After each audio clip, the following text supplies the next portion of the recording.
it's a great pleasure to welcome to our first Yates on Sunday for our big interview the Chief Executive Officer and lots more of Ryanair. Michael O'Leary, you're most welcome to News Talk. Morning, Evan. Great pleasure to be here. Now, the biggest cloud on the horizon, I want to talk in some detail with you, is Brexit. First of all, what does Brexit mean for aviation? The honest answer is we don't know. And we don't know because, sadly, the British government doesn't have a clue what they're doing. They have said with certainty that they're going to leave the single sky, the open skies regime, which is basically the European Union for airlines, because they don't want to obey European Court of Justice rulings. But if you leave open skies, then we go back to WTO rules. But aviation is not covered by WTO. So if you're going to leave open skies, you must negotiate a bilateral between the UK and Europe within the next 2 years. And I don't think they're going to negotiate a bilateral within the next 2 years, because I think the Europeans are looking around and say, how do we teach the British a lesson?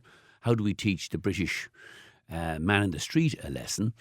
Maybe cutting off flights for 3 months after the end of March 19 he'll begin to understand what's going on. Because, explaining passporting of financial services doesn't appeal to the guy in the street in Hull or in Grimsby or in Leicester.